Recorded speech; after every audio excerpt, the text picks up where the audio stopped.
American Timelines is a member of the Queen City Podcast Network. For more information, go to queencitypodcastnetwork.com.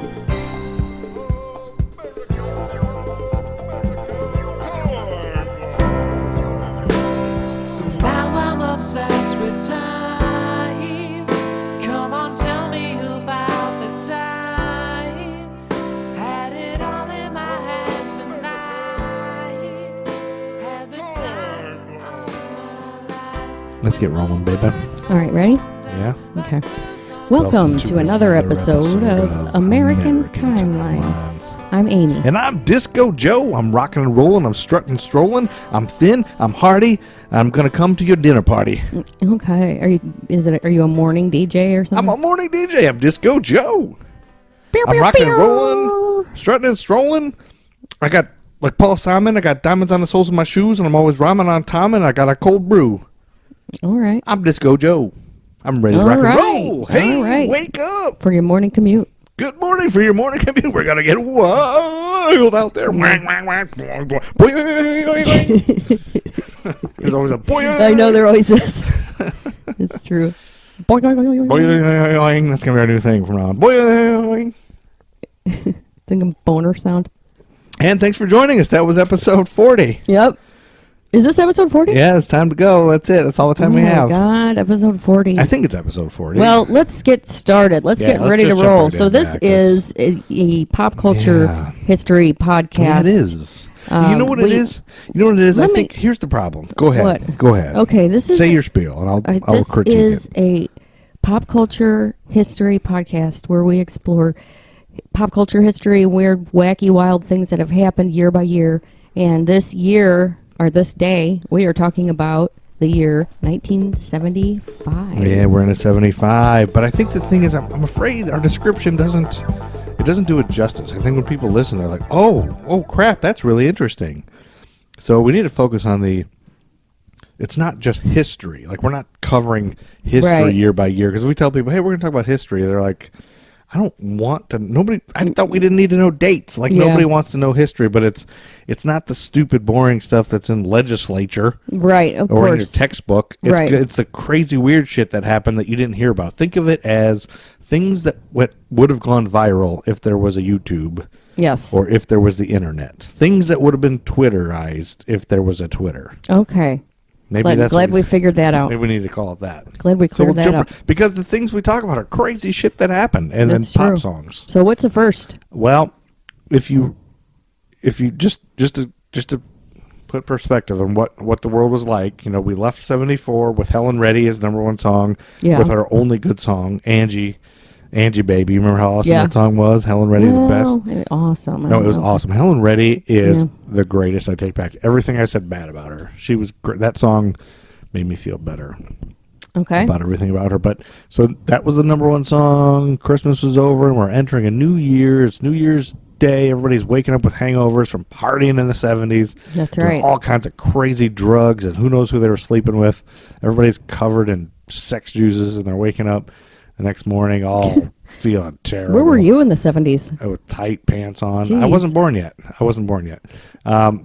But they were entering a new era. They were entering the year that the mood ring was invented. Yes. The mood ring was not invented yet. It was about to be. Made of specialized liquid crystal thermometer. That's what makes the things change. Makes it change. Yep. I always wondered what made it. I figured it was your body heat, but... Yeah, it was. We're entering a world where the top TV shows were going to be All in the Family, Sanford and Son, Chico and the Man, the Jeffersons, and MASH. Sweet. We're entering the year Ric Flair made his rookie. He was the rookie of the year. Pro Wrestling's rookie of the year was Ric Flair. His rookie. He was that old man's a rookie. Yeah. The ring tab beer and soda can design was discontinued in 1975. Oh. Because injuries were caused by people swallowing the metal tabs. Yeah. Idiots. Yeah. A high number. Everyone I feel like those ring tabs were around a lot longer than that. They were discontinued in 75. But don't you remember them in your lifetime? I do, but because, everybody's uncle had a few beer cans left over from 74 or 75 probably. That was it? Because I feel like I remember them into the 80s having those. I don't think so. They were discontinued in 75. But I do remember them all over the ground all the time. Yeah, so, New Year's Eve, December 31st, 1974, like 90% of the population had ring tabs in their stomachs or in their esophagus because everybody swallowed them. Like everybody swallowed them. People at work swallowed them. Everyone was swallowing them, so they had to get rid of them. I mean, we're entering a year where, let's see, the laser printer was invented. Okay. We're entering a time when the popular slogans and sayings were, let's see if you know any of these, don't leave home without it. Yeah. What's that? Is it like Allstate or something? American Express. Oh, American Express, yes. The ultimate driving machine. You know what that is? That rings a faint bell. That came out in 1975. BMW is the ultimate driving machine. We answer to a higher authority. I don't remember that. Hebrew National. Oh, okay. It's a hot dog. Oh. It's all about how they... Because they were kosher or something? Yeah. And the commercial basically says, oh, hey, the FDA says we can give you frozen gross meat that's not even inspected at all. But we don't want to because we answer to a higher authority. Yeah. 2 all-beef patty, special sauce, lettuce, cheese, pickles, onions on a sesame seed bun. Big Mac. The Big Mac. They started saying that song that we saw a commercial. Yeah. We watched some commercials. We did. This was what you heard on TV. Mick Jagger was quoted as saying, I'd rather be dead than sing Satisfaction when I'm 45. Ha! And he said that at age 33. And now he's like 80 and he's singing it. Yeah. 1975 was the year that you can't find any U.S. quarters with the year 1975 on it. What? Because the commemorative 1976 bicentennial quarters were being minted early in anticipation of collectors snatching the coins from circulation. So all quarters from 75 and 76 were dated as 1776 to 1976. So there's no 1975 There's no 1975 quarters. Actually, I had a couple collector's items that were 1975 quarters, and they were in plastic, and I just noticed somebody cut them out of the plastic and used them, and now they're in circulation. So some lucky bastard is going to have a couple of those and be a millionaire. Well, it was the Tooth Fairy night, and I didn't have gave any... it to our kids I for the didn't goddamn have any Tooth Fairy? money. What was I supposed to do? You got to put something under the pillow. Not a fucking collector's coin that's worth $1 million. That's not worth $1 million. And our daughter probably used it for goddamn Starburst at school or some kind of Skittles candy. Yeah, she probably did. Oh, God bless it. I even yelled at her. I thought she did it, so I yelled at her for that. What did she say? She said, I didn't do that. But she said that. She says that about everything. Yeah.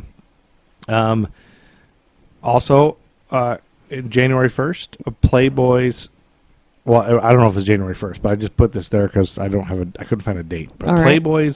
Playboy magazine's annual opinion poll came out, and its readers voted Karen Carpenter the best rock drummer of the year. Oh, my God. Outvoting Led Zeppelin's John Bonham. What? Much everyone was shocked. Karen Carpenter better than John Bonham. Right. How about that? Take that, Me Too movement. Suck it.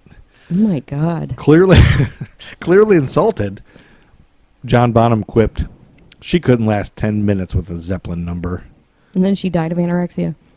Well, that made her die. Like, she stopped eating because he said that. No, that's not true. But Carpenter was more than capable on her instrument, though. So, you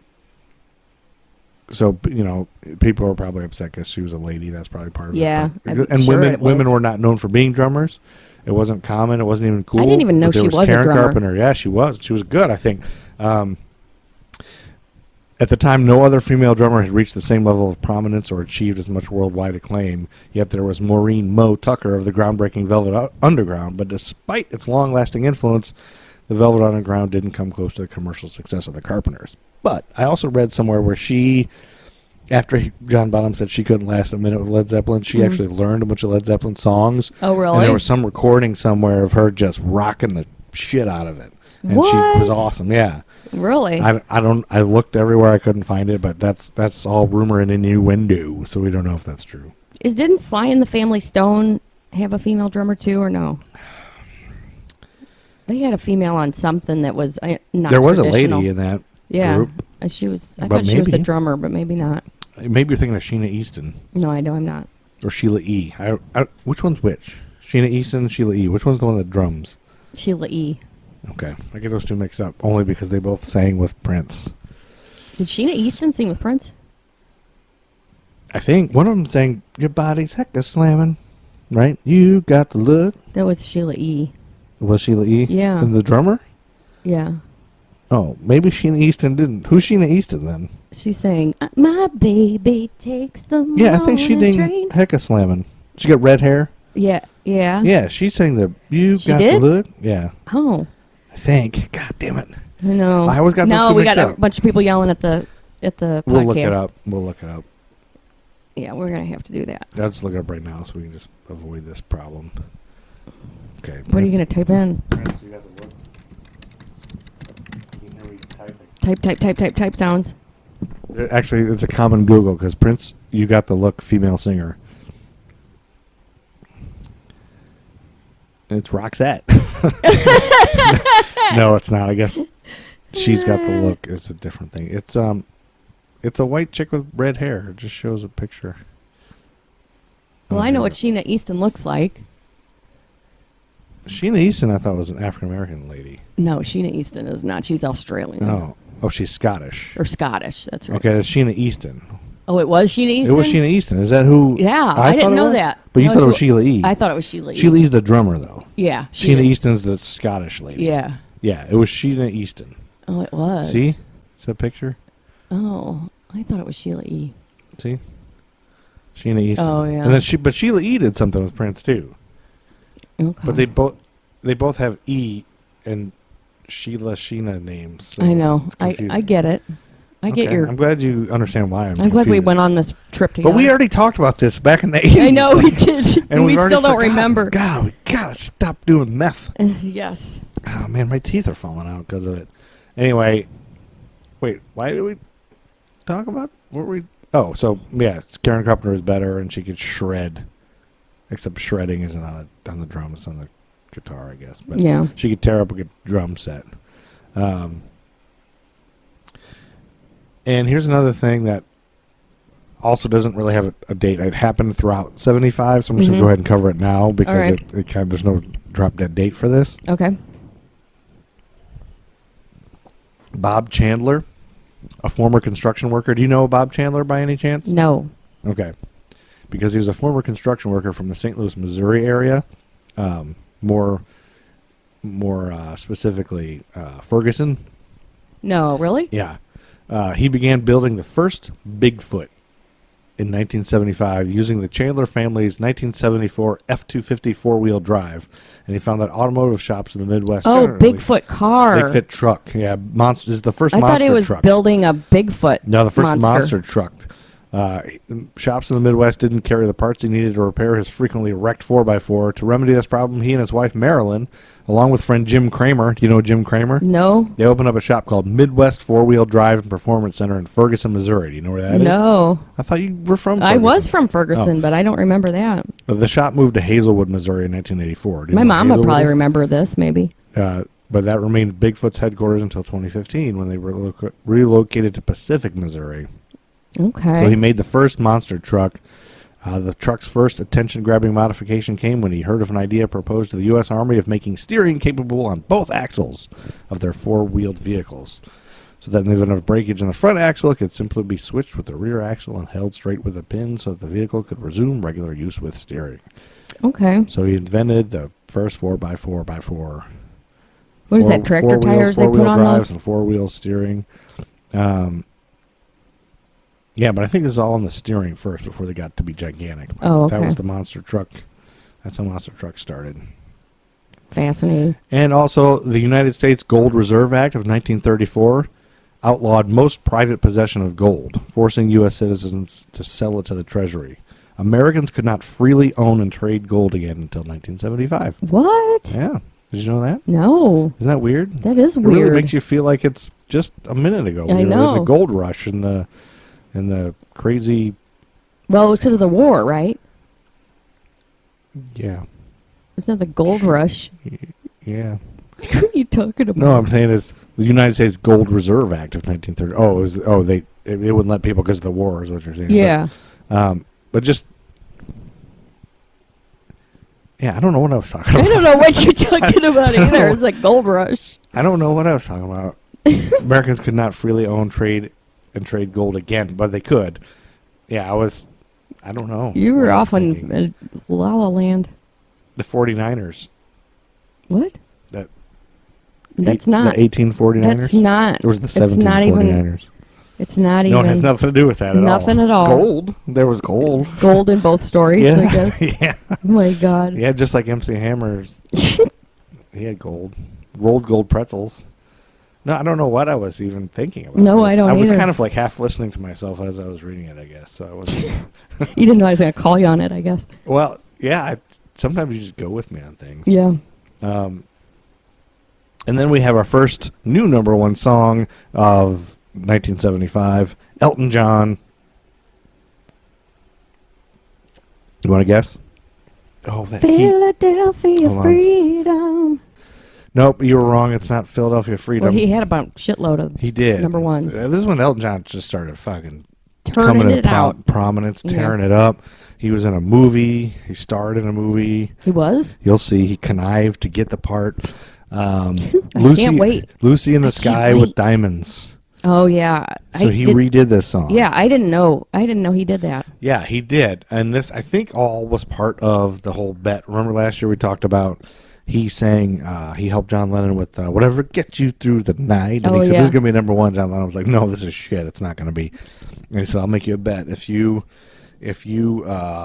this goes number one, like I think it will, then you have to perform with me and do some recording and stuff. And John Lennon was like, okay. And John Lennon lost. And so John Lennon... Let him you do Lucy in the Sky with Diamonds? Well, yeah. I mean, he actually recorded... He did background vocals. Oh, he did? On this with him, yeah. So, yeah, Elton John did a cover of it. And, yeah, John Lennon sang background vocals and played guitar on it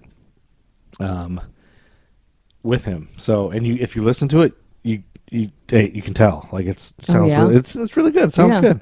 And you can tell it's John Lennon on there with him, so it's kind of cool. But he didn't use his name. He used his name, used his pseudonym, Dr. Winston O. Boogie.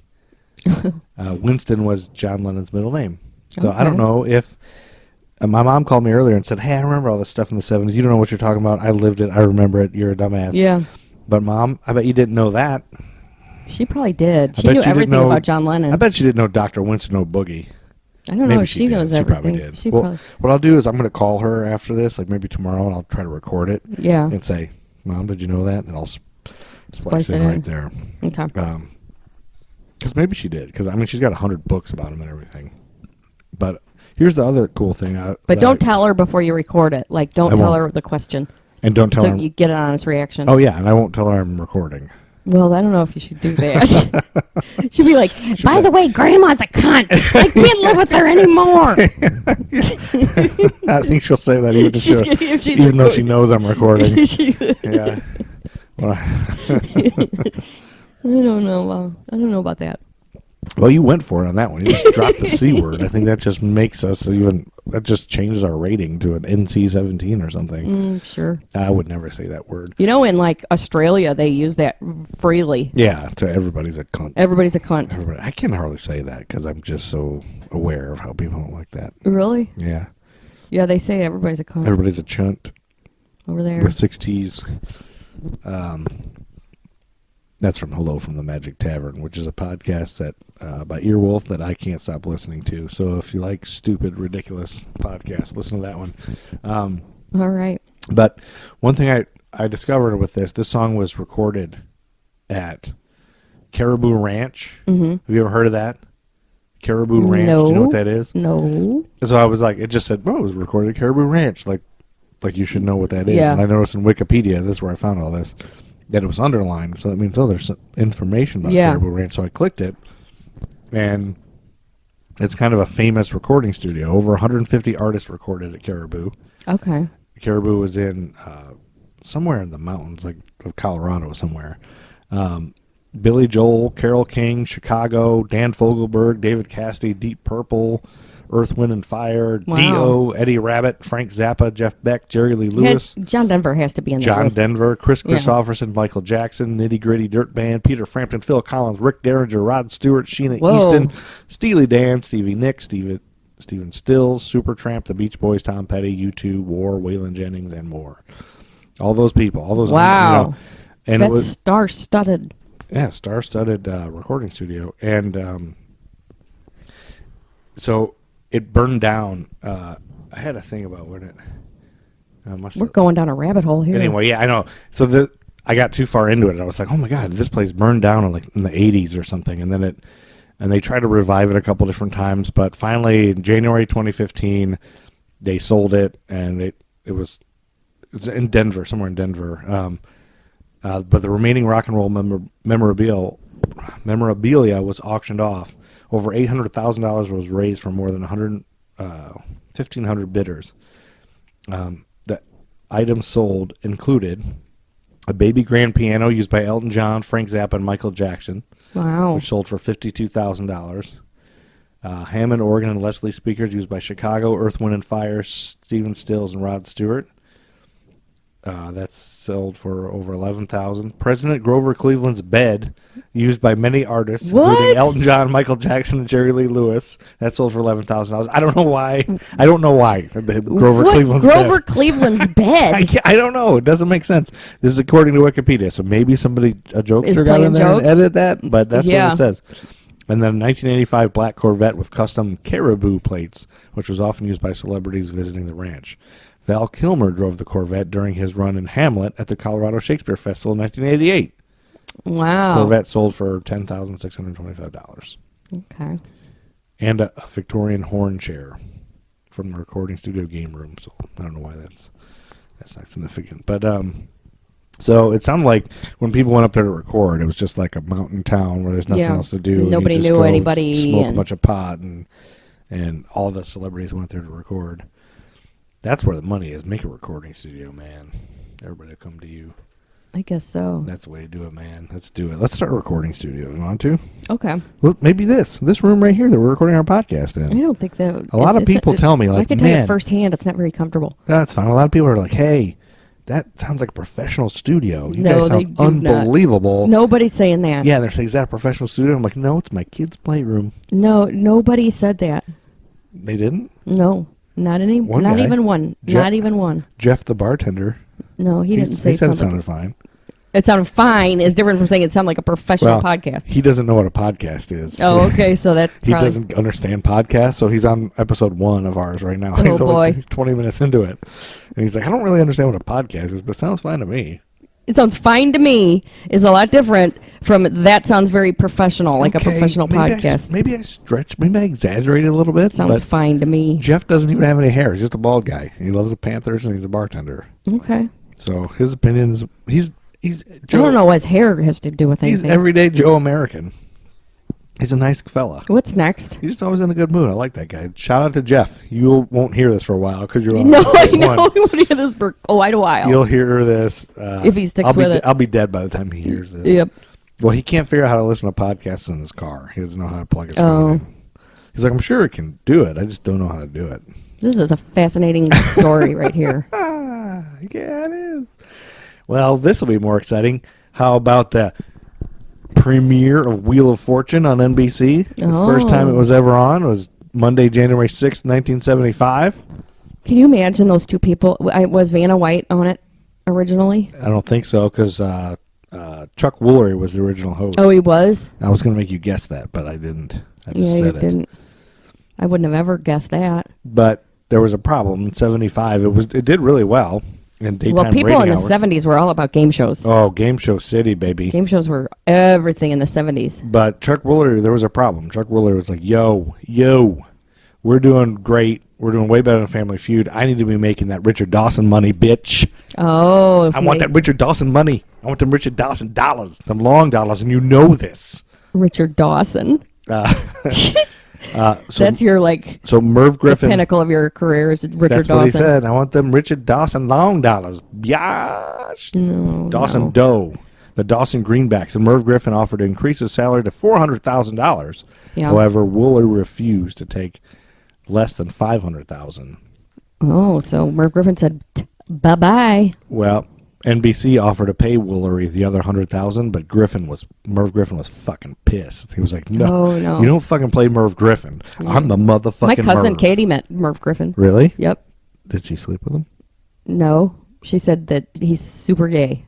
What? Super gay. Merv Griffin super Oh, gay? yeah. Oh, well, good for him. Big time gay. Did she Does she have proof? She said he had a little dog. Oh, he did? He had a little dog that was... I have 2 little dogs. Came over to her, and he said something like, "Oh, my dog must like you." And she said, "Oh, it must be the bacon I have in my pocket." Your cousin carries bacon in her pocket? No, she was telling a joke. Good. I get it. You're That's terrible. not that great. It was a joke, Katie. Sorry. Hey, that's pretty swift to Katie, say I'm sorry, Katie. when you're meeting a celebrity. Katie, you can't listen to our podcast anymore. Stop it. Okay, anyway. Woolery, anyway, Merv Griffin got pissed because NBC offered to pay Chuck Woolery the other $100,000, making him look weak compared to Chuck Woolery. So he said, "I'm taking this motherfucking show to CBS, bitches. I'm Merv Griffin. Nobody fucks with me and my little dog." Yep. But with both parties unwilling to compromise, Griffin fired Woolery and replaced him with Pat motherfucking Sajak. Oh. He said, "Bitch, you gonna fuck with me, Woolery? Guess what I got? I got this Pat Sajak motherfucker." And that was the end of that. Yep, and Pat Sajak came out of this trunk that Merv Griffin cryogenic keeps. chamber. In the chamber. Yeah. And he was like, brains, brains. I'll host the show. And Woolery's last show was on Christmas Day of 1981.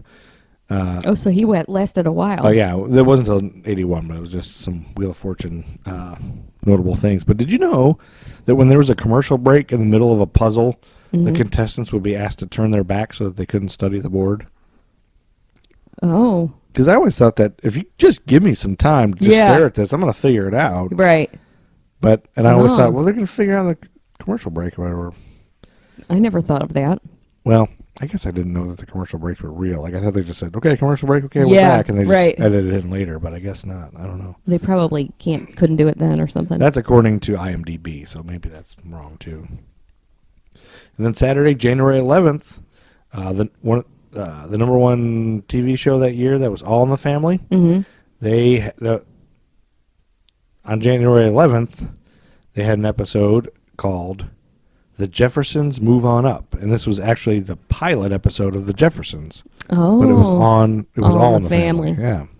Huh. Isn't that cool? Yeah. Another spinoff. I knew that was a spinoff. But they did it actually during that show. I don't remember seeing that episode. I don't either. But I really want to see it because there's nothing better, in my opinion, in this world than spinoffs, sitcom spinoffs. It's your best thing in the world. I fucking love. You know how I am about. I mean, that's why we're doing this podcast. I obsess over chronology and things like that. Like you are. I am probably on going the spectrum. Yeah, I mean, I've looked up the correct order to watch Marvel movies. I watch the Star Wars movies in this machete order. I know. I make the kids watch. I get crazy about orders of things, and I found this Wikipedia page that has cataloged every spinoff. Jesus. I'm gonna watch them all. Ridiculous. I'm gonna have to watch them, and then their spinoff series. Yes, I know you will. Starting with Golden Palace, baby. Yep. I can't believe that exists. Anyway, I love seeing Sophia run a kitchen. Like, she's a 90-year-old woman. She should be in hospice. But they're making her cook meals for a hotel. She should be in hospice, goddammit. Slave labor. Poor lady. She's 100. And then Sunday, January 12th, 1975, was the Super Bowl. Super Bowl 9. Super Bowl 9. It was the stupid, crappy Pittsburgh Steelers against the awesome Minnesota Vikings. Oh. Again. So they went, was that 2 years in a row? I don't know. Remember if it was, yeah, probably. They lost 4. This was their third loss. Yeah. The game was played on January 12th, 1975 at Tulane Stadium in New Orleans, Louisiana. The last professional American football game played at that venue. It was going to be at the Superdome, but that stadium was not completed yet. The Steelers defeated the Vikings by the score of 16-6 to win their first Super Bowl championship. Steelers had never won. Oh, they had never won at that point. Nope. So all the Steelers fans who are always like, "Well, we won 5. Well, we're the best," or 6 or something. Yeah. They've won like almost more than anybody. Yeah. The Patriots since passed them, but so the Steelers fans are crazy nuts, and they're everywhere because they were so good in the 70s that a lot of people grew up Steelers fans. Yeah. But they have the Vikings to thank for it. So, well, there you go. A match to best defenses. and 2 future Pro Hall of Fame quarterbacks. You want to guess who the quarterbacks are? No. Terry Bradshaw Yeah. with a steel curtain defense, and he was against Fran Tarkenton He looks like Frankenstein. and the Purple People Eaters. Fran Tarkenton does? No, Terry Bradshaw Oh, does. Terry Bradshaw does. Do you There's know a guy named Fran. Yeah, Fran Tarkenton. There's Fran's a a lot of guys girl. named Fran. No. That's a guy's name. It's a girl's name. Oh, it can be, but it's also a guy. Francis is a guy's name. Yeah, but that Frank is usually what they do. Well, Not Fran. don't talk about the Vikings that way. Fran Tarkenton and the Purple Motherfucking People Eaters. I'm just saying. It's a weird name. Anyway, that was their second consecutive Super Bowl, yes, and third overall. Okay. But they defeated the St. Louis Cardinals and the Los Angeles Rams in the playoffs. So in your face, St. Louis. And do you want to guess what a cost of a Super Bowl ad was in 1975? No. You don't want to guess? I don't even want to guess. You're not guessing anymore? All right. Let me guess. All right, you guess. You just looked at it. 107,000. Oh my God, I'm right. 107,000. It's just ridiculous. Well, I guessed right. Yeah, you guessed. You look. Your eyeballs guessed right. Okay, guess who sang the national anthem? Here's a hint. It's a university band. Just what university? University of Michigan Marching Band. No. The University of New Orleans Marching Band. Nope. University of Seattle Marching Band. Nope. University of Missouri Marching Band. Nope, it's a state university. It's blank state university. New York State University. Nope. All right, we're not going to play this game anymore. Guess every university. 50 states later. It rhymes with perambling. What? It rhymes with perambling. Perambling. It rhymes with perambling. Perambling? Yeah. That's not a thing. It's not, but it rhymes with that. What? Grambling. Grambling? Grambling State University. Like I would ever have guessed that. That's why I was making you guess. Cause Oh, you're such an asshole. it's for our listeners. Our listeners no, love they this. don't love this. Okay, Nobody listeners, loves this. loyal Everybody listeners and hates followers, Instagram followers, weigh in on Instagram. Tell Amy that she's wrong, that you love it when when I make her guess universities for an hour. this. Nope. Come on, Twitter followers and Instagram followers, hit us up. Let us know. AVAC 1976, I'm looking your way. All right. What's next? Anyway, a thank you to our loyal followers, by the way. We're getting a lot more people that are commenting. It's like, hey, I just found your podcast. We love it. That's thank awesome. you. We love you. Tell all your friends. This is great. I don't know how you found us or why, but we like it. Anyway, I'm glad you're here. We're glad you're here with us. We're glad you're along for this crazy ride. Of 1975. With this stupid married couple in their house. Anyway, the Grambling State University Band sang the national anthem in 1975 at the Super Bowl Okay. in New Orleans. And then Wednesday, January 15th, 1975, the Miller Lite beer recipe became Miller Lite. What? Miller Lite went national. Okay. What was that? What? Miller Lite became a thing. Okay. But you know how? No. Miller Lite, I'm going to drop some beer knowledge on you, baby. Okay. Miller Lite it's all we drank in Chicago. We drank Miller Lite like that's right. crazy. It was Everywhere. all Miller Lite all the time. That's right. Miller Lite was originally sold as Gablinger's Diet Beer. Ew, that sounds terrible. That does sound terrible. I wouldn't want Gablinger's Diet Beer. You give me Miller Lite, I'm like, all day. But Gablinger's Diet Beer by New York's Rheingold Brewery in 1967. And then by Meisterbrau as Meisterbrau Light. I remember Meisterbrau. Remember Meisterbrau Light? It's Miller Lite. Really? Yep, that's Miller Lite. Before the recipe was sold to Miller Brewing and launched nationally as Light Beer in 1975.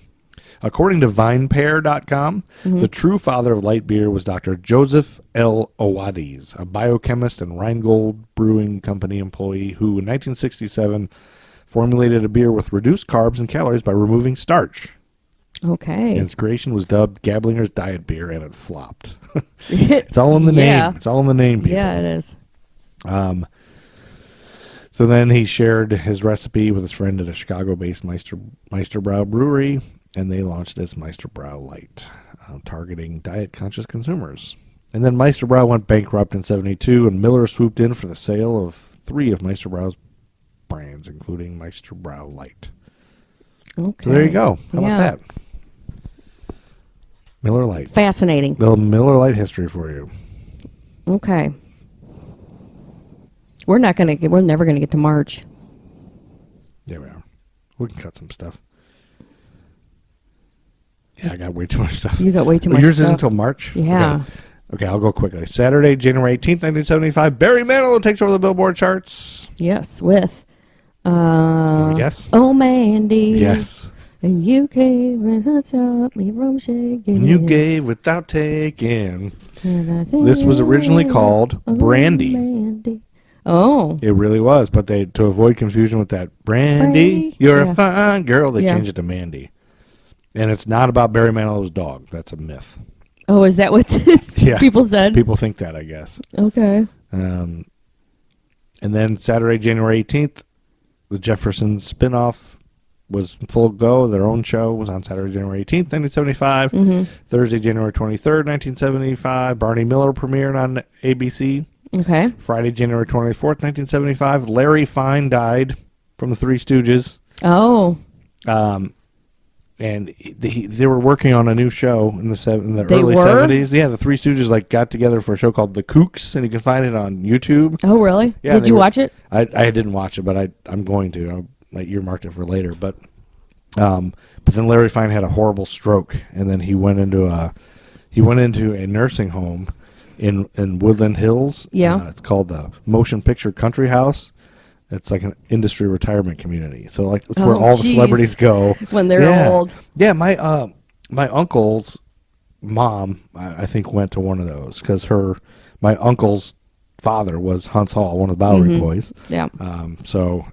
And his wife was in showbiz forever. She did costumes and things. So Yeah. so they got to go to the Screen Actors Guild Nursing retirement home or whatever it is. So I just imagine those nursing homes with all those old Old celebrities stars. in them. Yeah, old stars. Old even over divas. there.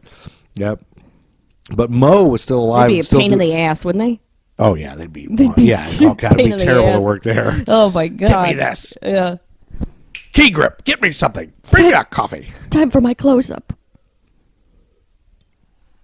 He'd be crying all the time. Anyway, Mo was still okay, and he visited him a bunch of times and would hang out with him. But Mo would die just a couple months later. Oh. Larry and Mo died together, kind of. Yeah. Mo died of a broken heart because Larry was Probably did. dead. Saturday, January 25th, 1975, the Carpenters take over the Billboard #1 spot. Oh, which one was it? With Was it top? Oh, please, remake. Mr. Please, Post. Mr. Postman. Yeah. And we watched this video. And then On YouTube. Very bizarre. Yeah, they're at Disneyland, and they're just singing while they're on rides. But if you look up this video on YouTube, the Carpenters, Please Mr. Postman, it's a remake, of course. Yeah. The very last ending shot, they're singing. There's singing in harmony as it fades out.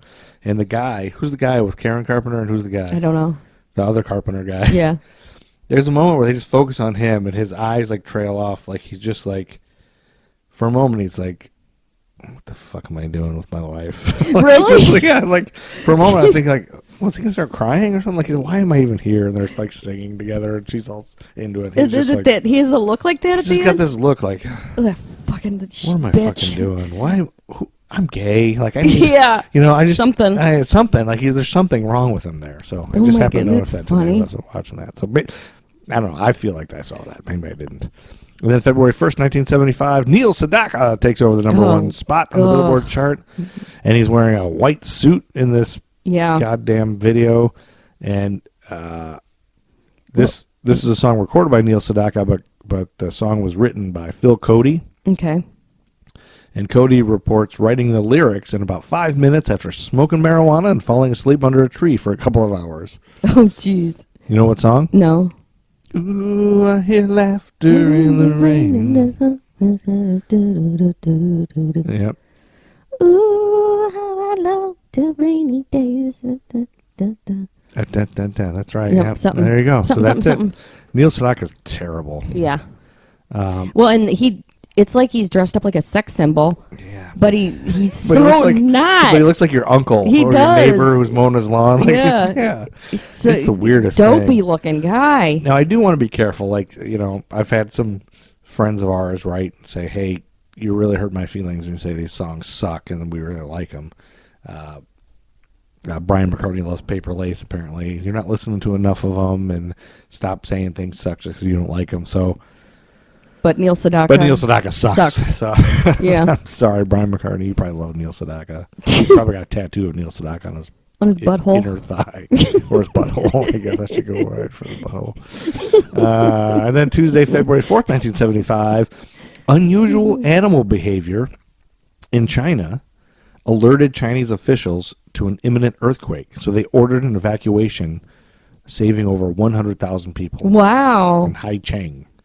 Is that crazy? Yeah, that's pretty cool. Yeah. So the animals were like, get the fuck out.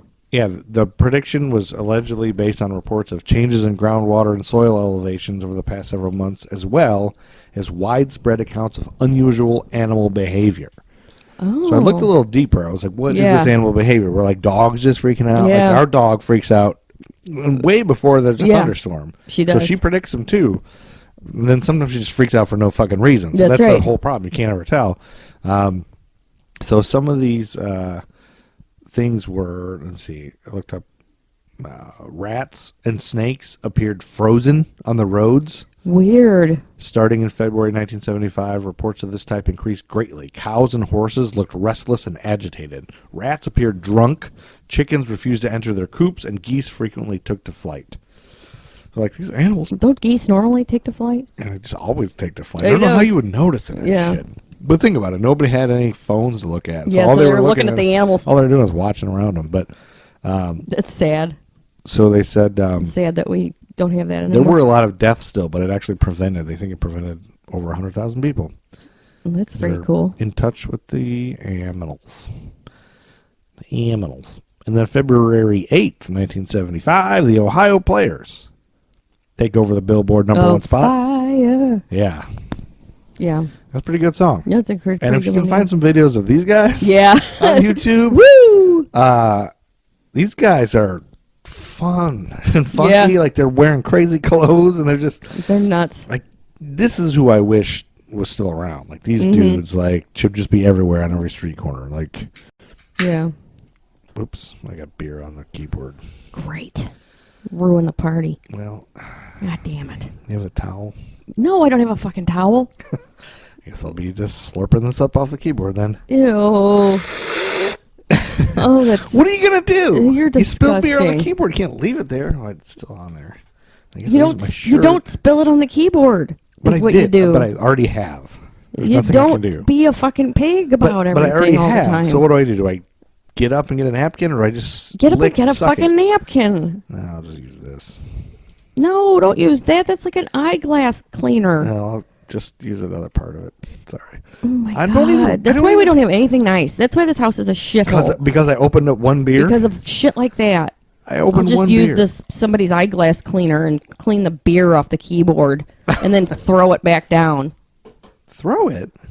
That's I why this tossed place it is a gently. shithole. Hey, I tossed it gently. No. This is our podcast studio. I'm talking about the house. Okay. Anyway, Ohio Players Fire is currently used as the theme song to the Fox reality series Hell's Kitchen. Okay. And Stevie Wonder listened to this song before it was released and was like, this is going to be a hit, brothers. And it was. And then February 15th, 1975, Linda Ronstadt takes over the number one. Linda Ronstadt, sorry. Yeah. Takes over the number one spot in the Billboard charts. Do you know what song? You're no good, you're no good, you're no good, baby, you're no good. Here's another trivia question for you. Again. Is this originally her song? No. No. Who originally sang it? Don't know. Oh, jeez. What? I said, oh, jeez. Oh. It was originally recorded, performed by Dee Dee Warwick for Jubilee Records in 1963. I wonder if she's related to Dionne Warwick. I think she is. And it has been covered by many artists, including... Yeah, Dee Dee is the one, I think, who... She had something to do with the Whitney Houston documentary or whatever that came out or something. Oh, really? I don't know. What? I hope she's not the one. There was like these allegations that came out that one of Whitney Houston's aunts molested her. And I think it was Dee Dee Warwick. What? Yeah. I didn't hear that. Yeah, because I remember thinking, Dionne Warwick? And they're like, no, Dee Dee, not Dionne. Yeah. And You didn't hear that whole thing about... No. Yeah. So Whitney Houston was molested by an ant? How did they find that out? Well, like they found a diary or something. Hold on. Whitney Houston. I think it was the Bobby Brown story. Maybe it was in there. Whitney Houston doctor alleges she was molested by her cousin. And Dee Dee Warwick was Dee her- Dee Warwick. Yeah, it was my Dee Dee God. Warwick. Yeah. Yeah, that's right. Oh my And gosh. Dee Dee Warwick denies it. And so she originally sang, "You're no good, you're no good, Okay. you're no good." Well, That's she's interesting. molesting Whitney Houston, yeah. I mean, it's allegedly, so we don't know. Yeah, so I don't It's know. so unusual to hear about women doing that. Yeah, it is. Yeah, rest in peace, Whitney. She had a tragic life. She did. Anyway, there's a whole bunch of other stuff about that song. Andrew Gold, the guy who made the Golden Girls theme song, Mm-hmm. he played drums on that, I think. That's fascinating. Can we move on? Yeah. Yeah, wow. February 22nd, 1975, the Average White Band takes over the Billboard chart with an instrumental. Pick up the pieces. Yep. Now,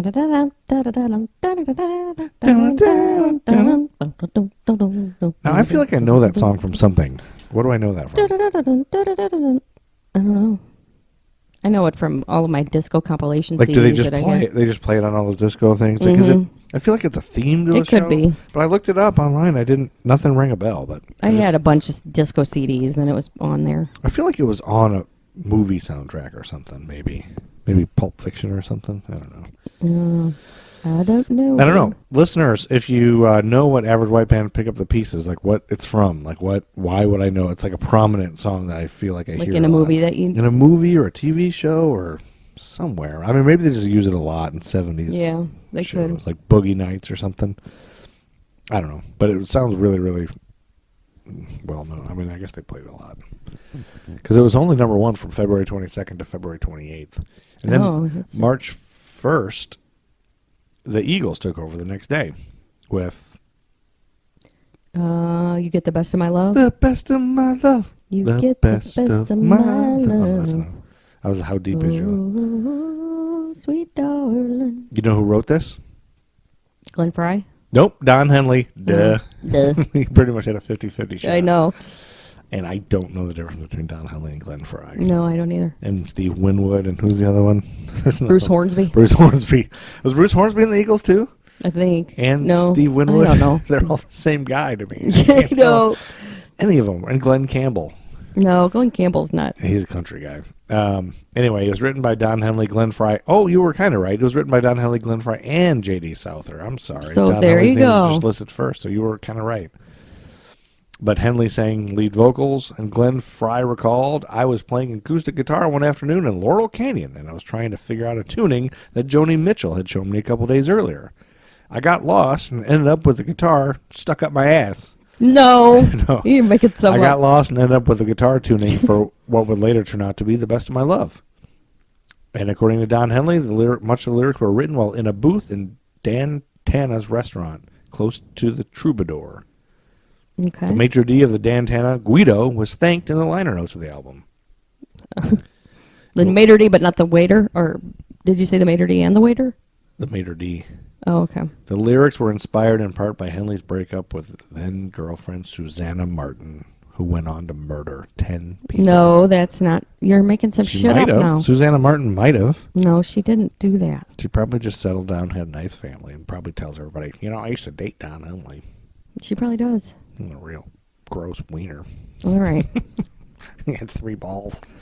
His scrotum was really long and weird. She probably tells people. She that. probably does. Yeah, well, she's working with him.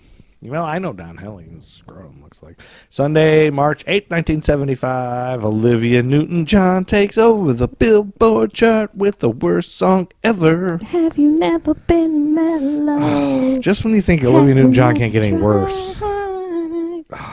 I'm sure she's a nice gal. Love her. She's probably a very sweet person. I want to say she Music is awful. had a thing where her husband disappeared. Oh, yeah, she probably murdered him. Yeah, he did. Her husband disappeared. Really? She Yeah. murdered her husband?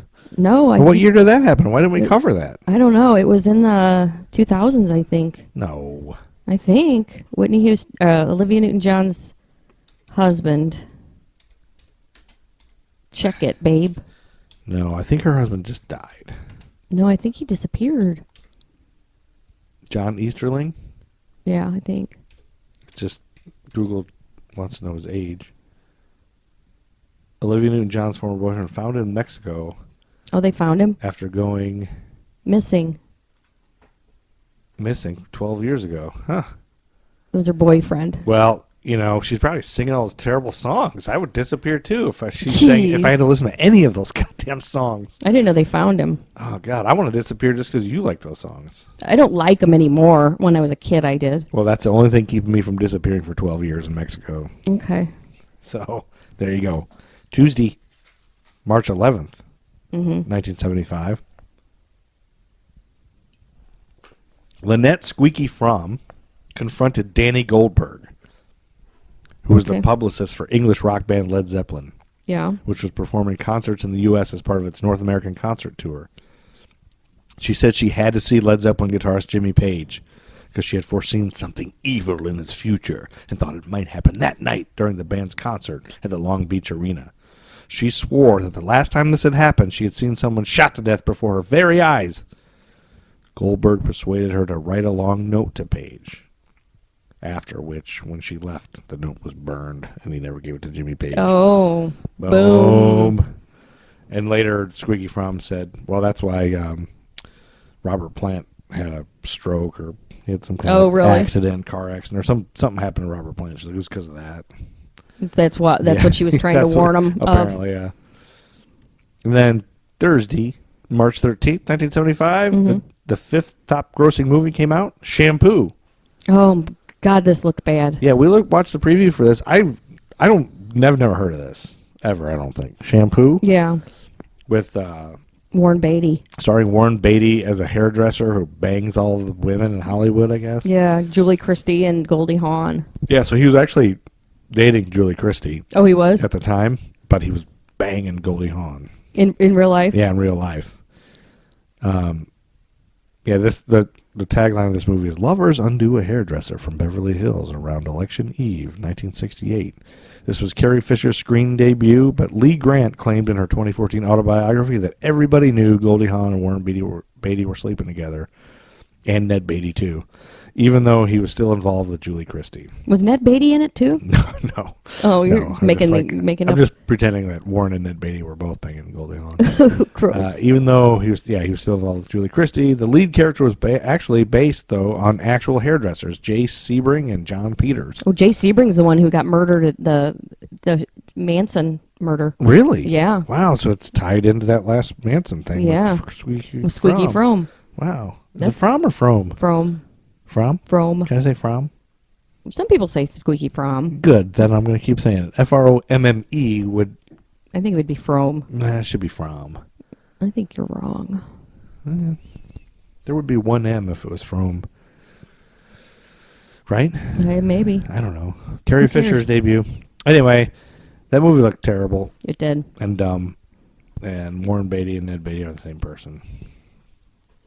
It's always funny. They are brothers, right? It's always funny to hear when celebrities are really fucking and they're in a movie together. Yeah, they're really like you do. sex. You kind of want to watch it just to see if you can tell. Yeah, were they really banging each other? Mm-hmm.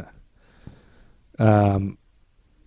Okay, and then Saturday, March 15th, 1975, the Doobie Brothers take over the Billboard chart with possibly the greatest song in all of American history. Oh, Old Black Water. Old Black Water, keep on won't you keep on shining on me. That's a great song. Gotta hear that funky mix and lamp and mama gonna take me by the hand. By the hand. Oh, God, I love that song. It's really good. Yeah. Whenever that song comes on, you know what I do? I don't want to know. You want to guess? You take your shirt off in the Prius. No, this song's so great. I take my pants off. Oh. I put my butt out the window. Yeah. While I'm driving. Yeah. And I just rock out to it all. That's a picture. Yeah. Picture and a half right there. While I'm driving, I put like one foot on the gas, my butt's out the window. I'm kind of driving, looking under my arm. But I'm like, yeah, that song's great. That's how you do when you like something. It is? Isn't it? I don't Maybe know. it's not. Maybe that's not what I do. I don't think it is. I do like that song, though. Mm-hmm. It's a great song. It is a great song. Yeah. They, It was actually supposed to be a B-side. They didn't think it was that good. Really? Because it was acoustic. Yeah. It was just a little riff. It was acoustic at first? Or, no. That's a different song. I read something was going to be a B-side because it was acoustic. Are you making up I this think it entire is podcast? acoustic. It's not. It's not? Isn't it all acoustic? Yeah, so... Patrick Simmons on lead vocals. I was sitting out in the studio waiting between takes, and I played that part. The main riff, I guess. Mm-hmm. All of a sudden, I heard the talkback go on, and producer Ted Templeman says, "What is that?" And I said, "Is this a little riff that I came up with that I've been tweaking with?" He goes, "I love that. It was Don McAllister? You really should write a song using that riff." Simmons would complete Blackwater during a subsequent Doobie Brothers sojourn in New Orleans. Oh. A lifelong aficionado of Delta blues, Simmons had first visited New Orleans for the 1971 Doobie Brothers gig. Mm-hmm. When I got down there, it was everything I had hoped it would be. The way of life and vibe really connected with me and the roots of my music. Everybody's drunk, everybody's naked, and nobody's in charge. That's your tagline for New Orleans. It is. Then Wednesday, March 19th, 1975, the role of the pinball wizard in the Who's 1975 rock opera Tommy was initially offered to Rod Stewart. Oh, was it really? He turned it down on the advice of a friend. Because Rod Stewart recorded or played that part in a play, like they did a live play version, and Rod Stewart played it there. But he turned down the role because due to the advice of a friend. Oh, that friend? Yeah. Elton John. Because he wanted the role for himself. So did Elton John? Elton John took it, yeah. Oh, did he? Did you ever see this rock opera? No. It looks cool. Really? Like I watched a preview of it, and you could see Elton John in it and stuff, and it looks pretty cool. Roger Daltrey looks just like Carrie Von Erich. Yeah. I don't know who Carrie Von Erich is. It's weird because who's in this with him? Anyway, Roger Daltrey is only like he's like a year younger than the person who plays his mom. Mm-hmm. Anne Margaret, I think. Does that make sense? Would it be Anne Margaret? Maybe. Yeah. Damn, I can't remember. I think it's Anne Margaret. Okay, moving on. Anyway, that looks cool. It looks really Does funky it? and crazy and out there and cool. I don't. Maybe it was terrible. I've never seen that, so I'm gonna watch it. All I'm right. gonna figure out where to watch it. I'm gonna watch it. Saturday, March 22nd, 1975. Frankie Valli takes over the number one spot on the Billboard chart. I don't know it. You sang it the other day when we watched this. My Eyes Adored You. My eyes adored you. And I how much I adore you. Yeah. I don't like it. No, it's not good. It's a 1974 song written by Bob Crewe and Kenny Nolan.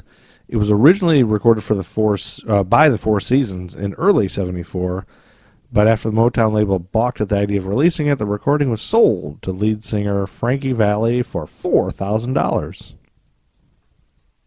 Okay. And then Monday, March 24th, 1975, Alex Mitchell from Kingsland. Oh, listen to this. Wait, should we take a little break before you get into this? Oh, no, this isn't the exciting one. No, never mind. This is just a quick one. Alex Mitchell from King's Lynn, England, died laughing while watching the Kung Fu Capers episode of The Goodies. What? Wait a minute. This is a British show, but a guy actually died laughing. He died laughing? Yeah, this is the show called The Goodies, and it featured a kilt-clad Scotsman with his bagpipes battling a master of the Lancastrian martial art, Eki Thump, who was armed with a black pudding. None of that makes any sense at all, what you just said. It's British. What is going on? Nothing British makes sense. After 25 minutes of continuous laughter, Mitchell finally slumped on the sofa and died from heart failure. That's how I want to go. His widow later sent the Goodies a letter thanking them for making Mitchell's final moments of life so pleasant. But fast forward to 2012, Yeah. the guy's granddaughter had some crazy thing, or she died of cardiac arrest suddenly over and not laughing and stuff. So it was a whole condition that they had. yeah. So it was just a thing. Saturday, March 29th, 1975. Lady Marmalade becomes the number it's a one great song. by Labelle. Creole Lady Marmalade. Yeah, everybody knows that song. It's great. And it's written by Bob Crewe and Kenny Nolan. Again, same guys who wrote Frankie Valli, My Eyes Adored You. But this song, Yes. sorry, I had to take a big slug. I know, It's I can delicious, hear but it. It's so delicious. This song is famous for its sexually suggestive chorus. Voulez-vous coucher avec moi? Ce soir? Which translate into English as, Would you like to sleep with me tonight? oh, did you know that? I didn't know that. Do you want to sleep with me tonight? You knew that. I didn't know that. You know who else didn't know that? Who? Patti LaBelle. Oh, she did not. She recorded that. She had no idea what she was saying. Ha. She was completely oblivious to its overall message, saying, I didn't know what it was about. I don't know French, and nobody, I swear to God, this is God's truth, nobody at all told me what I just sung a song about. Isn't that She's crazy? singing a song about a prostitute. Yeah, she had no idea. That's what she was But saying. the English words are very obviously about a prostitute. well, she didn't know that. I guess. Okay. Maybe she wasn't paying attention to what she was saying. Yeah, maybe. More likely. I don't know. It's a song Bob Cruz wrote this inspired by his experience in New Orleans and with sex workers, seeing sex workers everywhere. Mm-hmm. So there you go. All right. There we go. Anything else happened on Yes. Saturday, March 29th, Well, 1975? I Do have you a small story? little story. It was You do? It was difficult finding 3 stories for say 1975. Now that we're stretching every Yes. year to 3 I mean, episodes. believe it or not, there's a couple years, I believe it's 77, 78, around that area, Yeah. where you can pick a day and you'll find a famous serial killer. So you're saying we might have to stretch those years to like 6, 7, Something. 8, 9 episodes, 10 episodes, 12, 30 episodes? All right. But anyway, but this year was kind of slim pickings. All right. So with that being said, I'm going to go back a little bit Okay. in time You're going to back and up? talk about James Urban Ruppert. James Urban? Yeah. Urban, like U-R-B-A-N? Yep. Ruppert? Yes. I can't wait to hear about James Ruppert. He was born on March 29th, 1934. Oh, the 30s. His early life was sad and abusive. His mother, Charity, often called him a mistake because she had wanted a daughter. Oh, poor James Ruppert. I know. His father, Leonard, was a violent man with a quick temper and little time or affection for his 2 sons. Leonard Ruppert was a fucking asshole. Yes. He died in 1947 when James was 12, and his brother Leonard Jr. goodness. was 14. He Oh, wasn't poor missed. Oh, he wasn't missed? Nobody No. gave a shit about that guy, Nope. man. Leonard Jr. became the head of the family, and according to James, picked on him incessantly. Yeah, that would happen. James did poorly in school, had few friends, and was always smaller than his brother. Oh, poor fella. As an adult, he was only 5 foot 6 inches and weighed 135 pounds. Oh, little guy. At 16, James was so unhappy of home that he attempted suicide by hanging himself with a sheet. Oh. He failed and resigned himself to an unremarkable life. The end. No, I'm just kidding. He just, there you go. He didn't kill himself, You know, and the nothing rest of his happened. life was unremarkable. As he got older, his He just watched Miami Vice. Yep. He died of a He heart, was a big of Don heart failure Johnson fan. in He had 2004. one time got an autograph from Tubbs, That's right, he did. It was That's his it. highlight of his life. and that's all he did. As he got older, his resentment for his brother grew. James flunked out of college after 2 years, while Leonard earned a degree in electrical engineering and excelled in sports. That smug prick and his electrical engineering degree and his damn college sports. To make matters worse, Leonard married one of the few girlfriends James had ever had, my with one whom he girlfriend. had 8 children. My one girlfriend. You got, I know. You got to bang her so many times she has 8 kids. Like, I Yep. got one girlfriend in my life. You already got your college lacrosse and your college billiards team, and then everything's going great. You got your stupid degree, and then you got to bang the one girl that I dated, Right. and have 8 kids with her. Yep. Like, it's not enough to have 5 kids, 6 kids. No, 8. you got to have 8 of them. We're having another kid. Hey, guess what? I'm having another kid with your girlfriend. I'm having an 8th kid with your girlfriend. That's probably what's going on. Leonard had a great job with General Electric, where James, at age 41, was unemployed and living with his mother. That's a whole category on Tinder. Yeah, it is. I think it is. From whom, wait a minute. On top of it all, James owed money to his wife and brother, from whom he had borrowed large sums after losing what he had in the stock market crash of 1973 to 1974. Ooh, stock market crash. Charity was frustrated with his inability to keep a job and his constant drinking. Wait, and who was? his mom. Oh, his mom's name was Charity? Yeah. Oh, And she boy. threatened to evict him. The threat seems to have been what finally set James over the edge. Oh, this, you know what? He's got all the classic signs of a crazy guy who's going to murder everyone. That's right. You know, he's living at home. His brother banged his girlfriend 8 times. Yep, he's a loser Had 8 with a kids, capital L. Can't get a degree. Lost all his money. Like, poor guy. I know. Nothing. Nothing. Goes good His for this mom's a fella. harpy. His mom wanted him to be a girl and yelled at him. What Yeah. about the other boys? Like, she didn't yell at them. I know. Wanted them to Not be a just girl? him. Jeez, poor Rupert. On March 29th, James's birthday, witnesses later reported seeing him shooting at cans with a .357 Magnum along the banks of the Great Miami River in Hamilton. Well, it's your birthday. What else are you going to do? I don't know anybody who doesn't Shoot cans off the highway? off the highway on their birthday. He went out later that night and at the 19th Hole Cocktail Lounge. Ooh, the 19th hole. It's a classy Sounds like a establishment. cool place. Yep. He talked with employee Wanda Bishop. She later Wanda. recalled that James seemed deeply depressed and talked about his mother's demands on him and her threatened eviction. What do you think Wanda Bishop looks like? Hot. What do you think? What size bra you think? Triple D. Whoa. Okay. Yeah, she's a big woman. Wanda Bishop. He said that he needed to solve the problem. Quote. That's what he told Wanda? Uh-huh. He left the bar at 11 p.m. that night and later returned. When asked if he had solved his problem, he replied, no, not yet. He stayed until the bar closed at 2:30 a.m.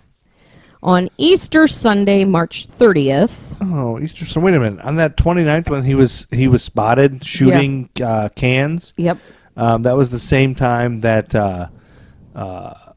on the Jeffersons, 2 last-minute invitations collide. George invites business magnate Coleman Harris to dinner on the same night that Louise invites their earthy former neighbors Roy and Natalie Sims. And what's going to happen? I don't know. And then here on Sunday, March 30th, whatever's about to happen is the same time Midnight Special was on TV. It was a special episode where J.J. Jackson interviewed Led Zeppelin. I don't know what any of that is. I mean, I know what Led Zeppelin is, but... Well, he really interviewed Robert Plant, but it was about Led Zeppelin. Okay. And it was hosted by Wolfman Jack. Oh, I remember him. Yeah. And that's it. Okay, so on Easter Sunday, Leonard and his wife Alma brought their 8 children, ranging in age from 4 to 17, to see their 17, grandmother at yeah. the house on Minor Avenue, And that was where James lives. the one who made him feel bad, Yes. Rupert, about being a boy. Yep. James stayed upstairs, sleeping off his night of drinking, while the children enjoyed an Easter egg hunt in the front yard. Oh, nice Easter. Nice family Easter in 1975. Nothing bad will happen. Nothing bad's getting ready to go down. I hope nothing bad happens. Afterwards, they came inside, and while Charity, Alma, and Leonard finished lunch preparations, the children played in the living room. And we're getting the ham ready, kids. You just play. We're going to get the ham ready. No Cadbury eggs until later. Nothing bad's going to happen. Nope. Rupert was awakened from his drunken stupor around 4 p.m., probably by the noise downstairs. And he was probably like, man, tonight I'm going to watch McCloud starring Dennis Weaver. It's the second Alamo episode. I can't wait to watch that. So I need quiet downstairs. Charity Rupert had decided to make sloppy joes for supper because the kids liked them. Oh, that makes sense for Easter. When James came downstairs, he engaged in small talk with his brother and looked on as his nieces and nephews ate their eggs and candy. Then he announced he was going target shooting. Went upstairs, and when he came down again, he was carrying a .357 Magnum, 222 pistols, and an 18-shot rifle. Happy friggin' Easter. Yep. As he passed through the kitchen, he leaned the rifle against the refrigerator when Leonard, with what James considered a mocking smile, asked, "How's your Volkswagen, Jimmy?" Oh, because his Volkswagen was shitty? Well, later, Broken? Rupert told psychiatrists he had suspected for several months that Leonard was attempting to sabotage his Volkswagen. He was convinced his brother had purposely destroyed the carburetor and distributor, did something to the windshield wipers, loosened the bumper, and blown holes in the muffler. As if banging his girlfriend 8 times isn't enough. As a result, so the psychiatrist said, Leonard's innocuous question brought forth a surge of thoughts, memories, fantasies about how his brother had been treating him since childhood. Oh, in his his flashback. Yep, and it was just a moment of rage. Yep, in his muddled mind, Rupert thought he was being mocked and reflectively, according to the shrinks, began shooting to make certain Leonard would never hurt him again. Oh, man. So he shot and killed Leonard, Alma, and Charity. Whoa. His nephew David and his nieces Therese and Carol were also in the kitchen. Oh, no. He killed them too. Oh. James then rushed and into the Carol. living room where he killed his niece Anne and his 4 remaining nephews, Leonard III, Michael, Thomas, and John. He killed each of his victims by first taking a disabling shot and then finishing them off with a shot to the head or heart. The massacre took less than 5 minutes to complete. I guess at least it was quick. When it was over, Ruppert remained in the blood-drenched house, in which lay 11 gruesome corpses, for at least 3 hours before calling police and claiming there's been a shooting here. You know he ate those sloppy joes and all their Easter candy. Yep. When they arrived, he was waiting for them just inside the front door. The police described the scene as a slaughterhouse. There was so much blood splashed about that it was dripping through the floorboards into the basement. To this day, stains can still be seen on the wood, By way of explanation, Ruppert told officers, "My mother drove me crazy by always combing my hair, talked to me like I was a baby, and tried to make me into a homosexual." What? That part was left out. Yep. Combing his hair. Yeah, his mom combed his hair. The murders shocked the small community and made headlines across the country. Those who knew James never believed that he was capable of such violence. He was a quiet, unassuming man and the perfect neighbor. Wait, when you said the bloodstains are still visible to this day, is there like a museum? I don't- that you go I'm- visit? You I'm go visit the house actually- where people live there? I don't know. Okay. I don't know. 10 years before the shootings, the Hamilton police determined that Ruppert had made an obscene telephone call to an employee at the local library, where he spent a lot of time. Who hasn't done that When 2 or 3 questioned, times? Ruppert admitted making the call and told police his mother and brother were attempting to discredit him, insisting they had told the FBI that he was a communist and a homosexual. Their report, he claimed, had prompted the agency to tap his home telephone, as well as telephones in the bars and restaurants he frequented. His paranoia escalated over the years, and by 1975, he believed he was being followed by both private detectives and law enforcement personnel. Perhaps it was these assumptions that triggered his fascination for firearms. He felt he needed to protect himself against them. from these people all following him and listening to him. His defense attorney appropriated these delusions to prove his client was insane at the time he killed his family. But there were others that maintained Ruppert's motive was nothing more than pure greed.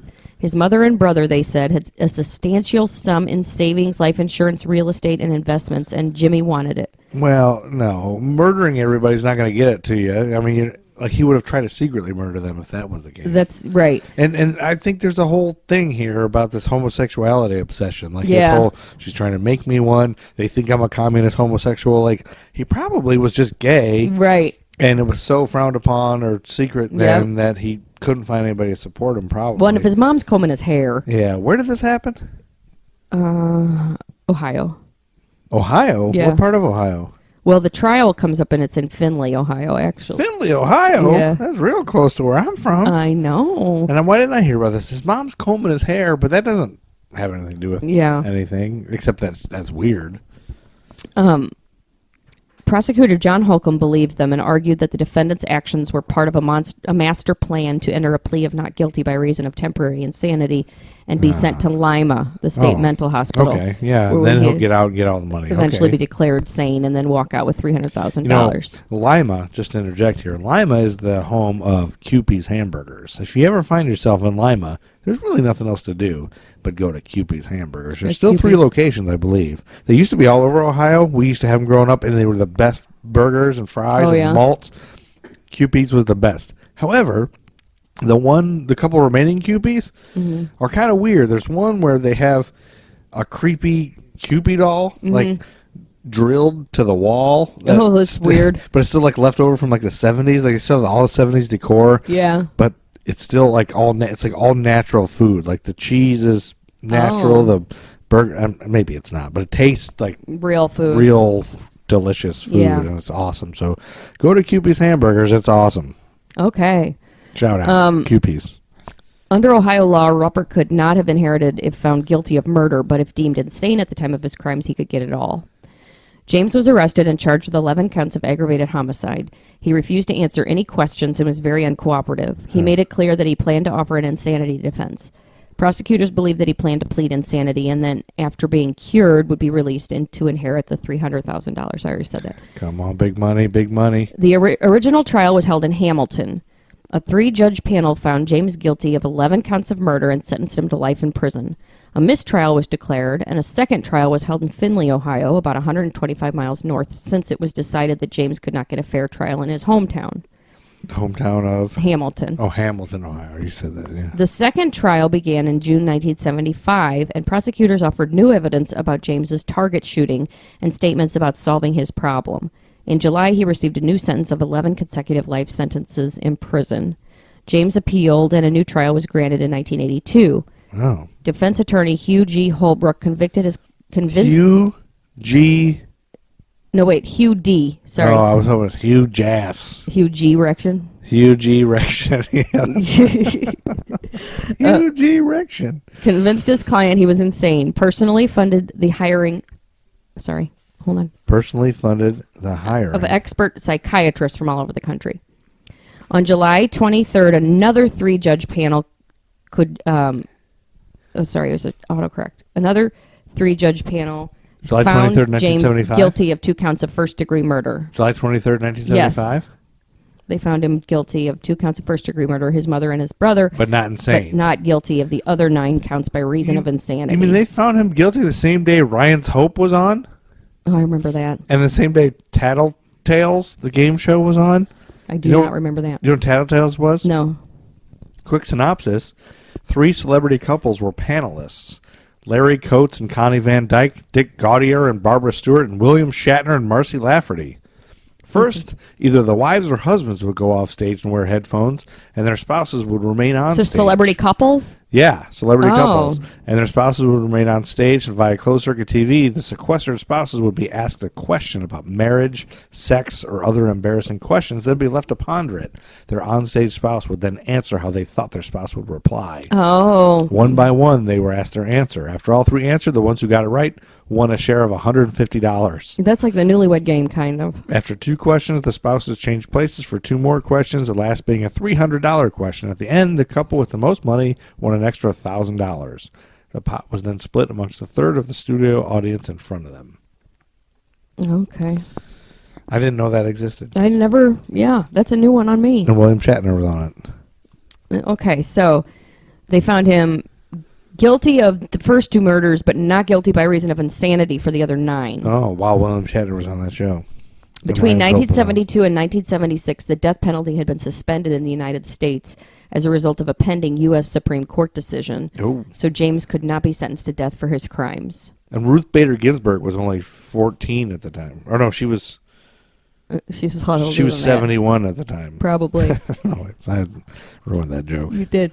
James Ruppert remains incarcerated today in Oh, he does? Allen Oakwood Correctional Institute in Lima, Ohio. He's still alive? Yep. He was granted his first parole board hearing in 1995, but his release was denied. If I'm not mistaken, that correctional facility is right down the street from a Cupie's. It probably is.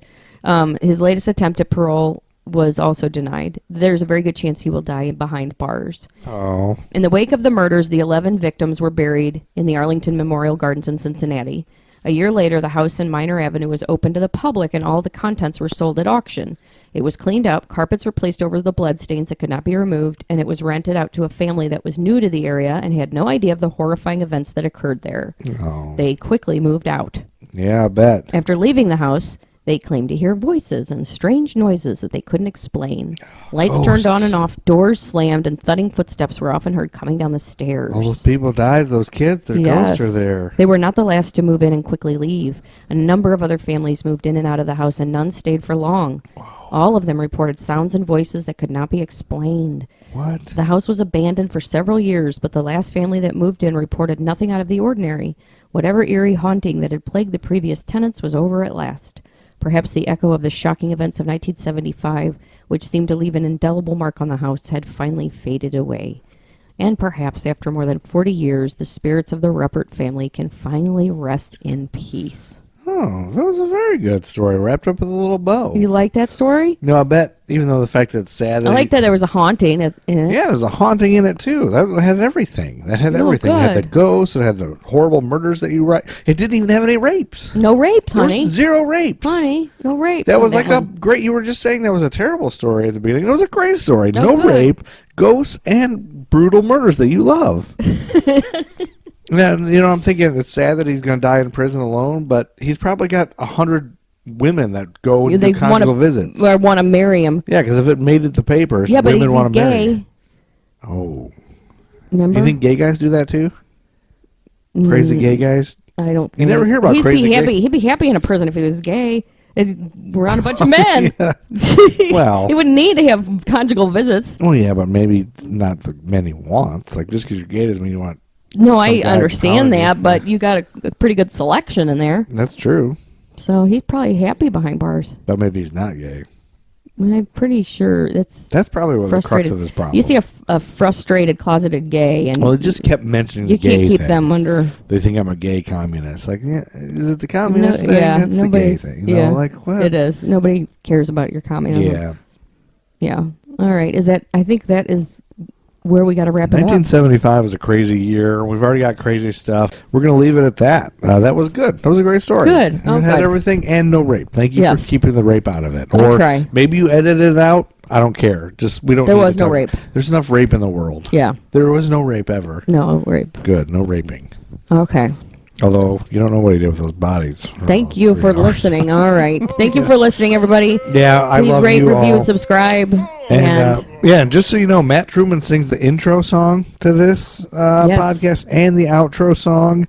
And thank you guys all for listening. There's some of you that have listened to all of them. Thank you. You guys are fucking awesome. We really, really, really like you guys. Yeah, we love thank you and, so much. we will repay you mightily. Hugs. Oh, you don't know the hugs you're going to get. The 30-second hugs. The Shirtless 20-second hugs. Shirtless hugs. High fives. Yep. You know, I'll shave your back. I'll shave somebody's Okay. back for them. All right. It's time to get out of here, Chuck Berry. Oh, Chuck Berry's in there again. I better get out of here.